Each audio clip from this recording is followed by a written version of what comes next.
Fundamentals of horticulture के आज के इस लेक्चर में हम इम्पॉर्टेंस ऑफ नर्सरी और किचन गार्डन के बारे में पढ़ेंगे। ये दोनों एक इम्पॉर्टेंट रोल प्ले करते हैं क्वालिटी प्लांटिंग मटेरियल और साथ में फ्रेश न्यूट्रिशियस फूड को प्रोवाइड करने में।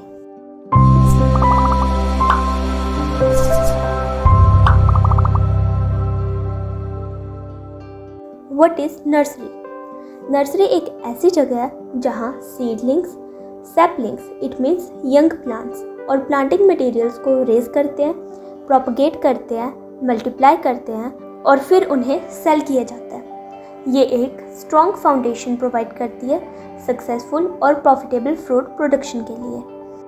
कहते हैं ना, अगर नींव अच्छी होगी तो इमारत भी अच्छी बनती है। उसी तरह से अगर सीडलिंग भी अच्छा होगा तो ओवरऑल प्लांट की ग्रोथ भी अच्छी होगी। नर्सरी इस्टेब्लिश करना एक लॉन्ग टर्म प्लानिंग और स्किल मैनेजमेंट का काम है जिसमें प्रॉपर नॉलेज और केयर की ज़रूरत होती है। Importance of nursery. सबसे पहले नर्सरी का फ़ायदा ये होता है कि यंग सीडलिंग्स को उनके अर्ली ग्रोथ स्टेज में स्पेशल केयर मिलती है।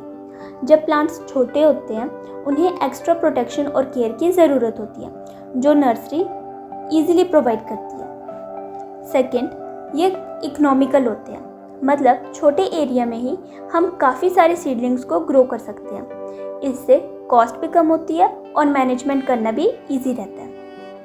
Third point is nursery vegetative propagation को सपोर्ट करती है, जैसे कटिंग्स, ग्राफ्टिंग्स और बडिंग्स। इट मीन्स हम इजीली नए प्लांट्स बना सकते हैं अलग अलग वेजिटेटिव और अलग अलग मेथड को यूज़ करके। फोर्थ पॉइंट इज नर्सरी में मिस्ट हाउस चैम्बर्स होते हैं जो प्लांट्स को रूटिंग और हार्डनिंग में हेल्प करते हैं। हार्डनिंग का मतलब है प्लांट को स्ट्रांग बनाना ताकि वो फील्ड के इन्वायरमेंट को टॉलरेट कर सके। अब देखो, जब हम नर्सरी के सीडलिंग्स को ट्रांसप्लांट करते हैं मेन फील्ड में तो उनका सक्सेस रेट ज़्यादा होता है compare to direct sowing. It means nursery seedling से सर्वाइवल रेट प्लांट का ज़्यादा हो जाता है। Next point is hardened plants are ideal for replacing casualties in orchards। इसका सिंपल मतलब यही है कि अगर ऑर्चिड में कोई प्लांट मर जाए या डैमेज हो जाए तो उसको रिप्लेस करना इजी हो जाता है क्योंकि नर्सरी में हमेशा स्ट्रॉन्ग और हेल्थी सीडलिंग्स अवेलेबल होते हैं। मतलब हम डेड प्लांट की जगह तुरंत एक नया हेल्थी प्लांट लगा सकते हैं। नर्सरी एक और बड़ा रोल प्ले करती है प्री प्लांटिंग ऑपरेशंस को अलो करना। मतलब जब आप मेन फील्ड प्रिपेयर कर रहे हो तब तक नर्सरी में सीडलिंग्स ग्रो हो रहे होते हैं, जिस वजह से जो टाइम है वो सेव होता है और सिंस की जो ट्रांसप्लांटेड सीडलिंग्स है उनका सक्सेस रेट हाई रहता है, जिस वजह से क्रॉप फेलियर के चांसेस भी कम हो जाते हैं। Now the last point is it hardens seedling against natural stresses. Nursery में ग्रो होने की वजह से जो सीडलिंग्स है वो नेचुरली हार्डन हो जाते हैं जो उन्हें नेचुरल स्ट्रेसेस जैसे टेम्परेचर वेरिएशंस या डिजीज़ के अगेंस्ट स्ट्रॉन्ग बनाते हैं। तो ओवरऑल नर्सरी एक बैकबोन की तरह काम करती है हेल्थी और स्ट्रॉन्ग प्लांट्स के लिए।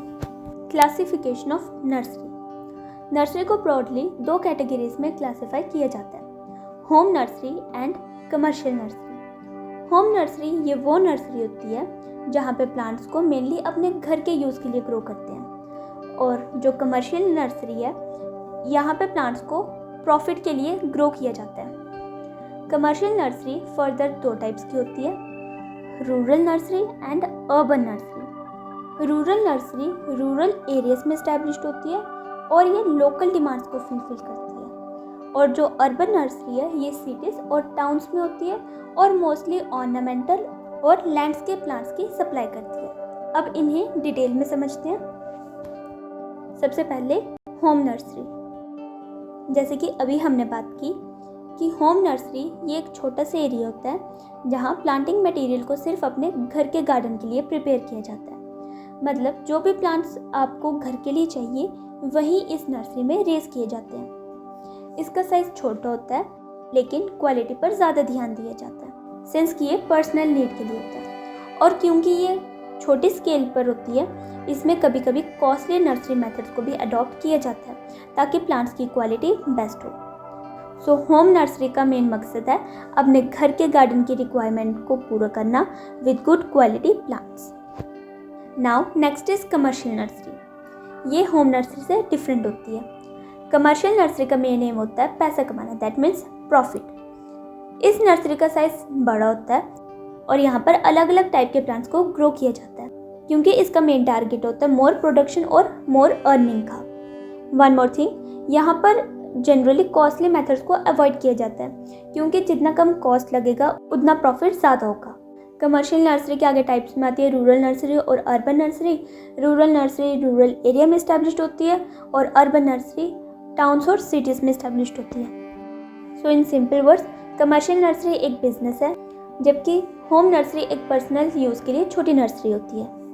अब हम डिस्कस करेंगे कि ऐसे कौन कौन से फैक्टर्स हैं जो कि नर्सरी इस्टेब्लिशमेंट को अफेक्ट करते हैं। सबसे पहला फैक्टर है लोकेशन एंड साइट। ये एक इम्पॉर्टेंट फैक्टर है। इसमें देखना पड़ता है कि टोपोग्राफी कैसी है उस एरिया की।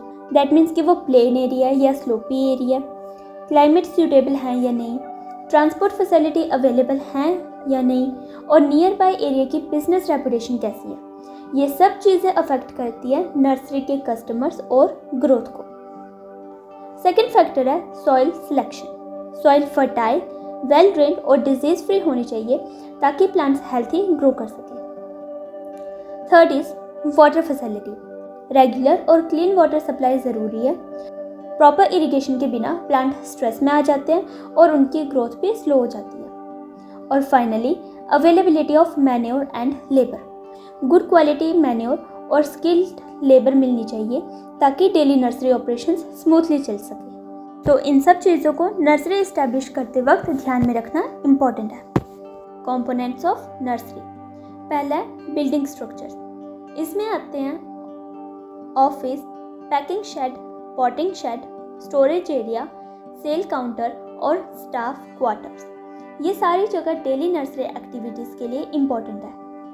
सेकेंड कंपोनेंट है प्रोजेनी ट्री ब्लॉक। यहाँ पर हेल्थी और true to type mother plants रखे जाते हैं जिनकी कटिंग या सीड से आगे नए प्लांट्स बनाए जाते हैं। बेसिकली ये एक सोर्स होता है हाई क्वालिटी प्लांटिंग मटेरियल का।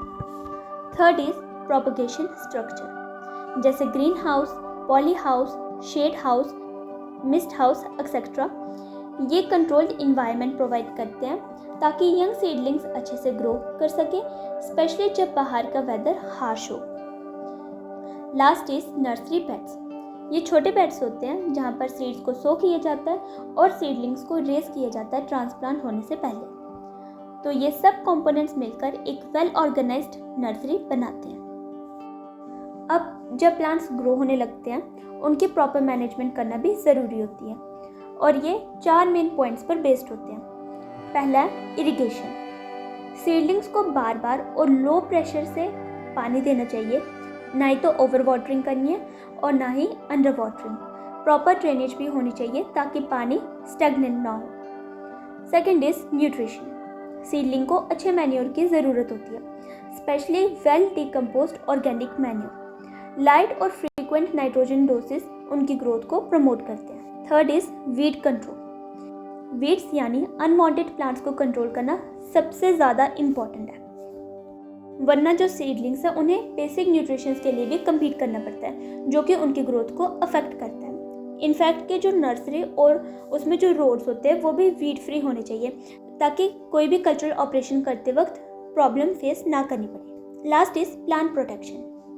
यंग सीडलिंग्स डिजीजेस और पेस्ट के लिए सेंसिटिव होते हैं।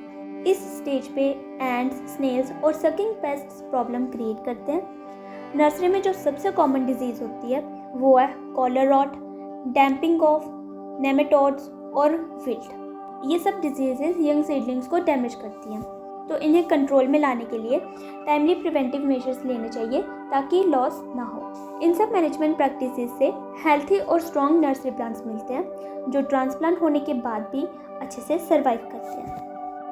तो ये सब था नर्सरी, उसकी इम्पोर्टेंस और मैनेजमेंट के बारे में। अब हम बात करते हैं आज के लेक्चर के नेक्स्ट टॉपिक की, which is kitchen garden. Kitchen garden का मतलब होता है अपने घर या घर के आसपास के एरिया में फ्रूट्स और वेजिटेबल्स को उगाना, जैसे बैकयार्ड, बालकनी या टेरेस में। इसमें हम किचन वेस्ट जैसे वेजिटेबल पील्स और कंपोस्ट इन सब को यूज़ करते हैं, जिस वजह से हमें फ्रेश, न्यूट्रिशियस और केमिकल फ्री फूड मिलता है और साथ ही में ये कॉस्ट इफ़ेक्टिव भी होता है। So basically kitchen gardening ensure करती है फ्रेशनेस और न्यूट्रिशन को। Now benefits of kitchen garden. सबसे पहला बेनिफिट है fresh produce.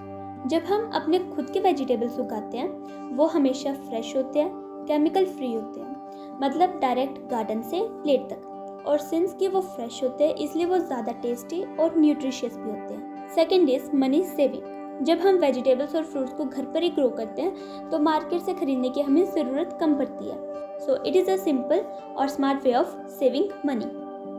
Third point is encourages family participation and leisure activities.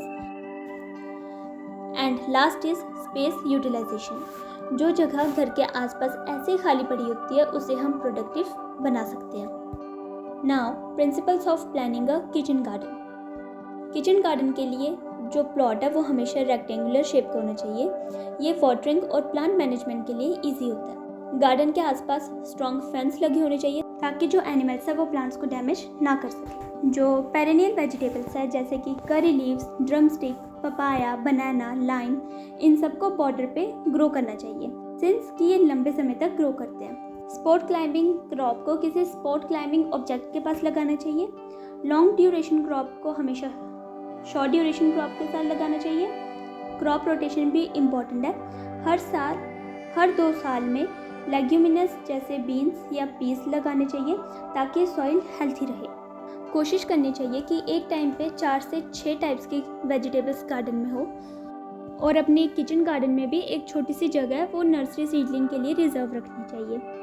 और कंपोस्ट पिट शेडी कॉर्नर में बनाना चाहिए ताकि वेस्ट रिसाइकिल किया जा सके। वाटरिंग के लिए छोटे छोटे इरिगेशन चैनल बनाने चाहिए। और क्रीपर वेजिटेबल्स जैसे गार्स इन्हें फेंसेस या बैम्बूस पर चढ़ाना चाहिए। और अगर आपके पास स्पेस कम हो तो हाई यील्ड या कॉस्टली क्रॉप्स लगानी चाहिए जैसे गार्लिक, कोरिएंडर। इस तरह छोटी सी जगह में भी किचन गार्डन प्रोडक्टिव बन सकता है। So that's it for today's lecture. एक वेल मैनेज नर्सरी हमेशा हेल्थी प्लांटिंग मटेरियल देती है और एक properly planned kitchen garden daily fresh और न्यूट्रिशियस वेजिटेबल्स प्रोवाइड करता है।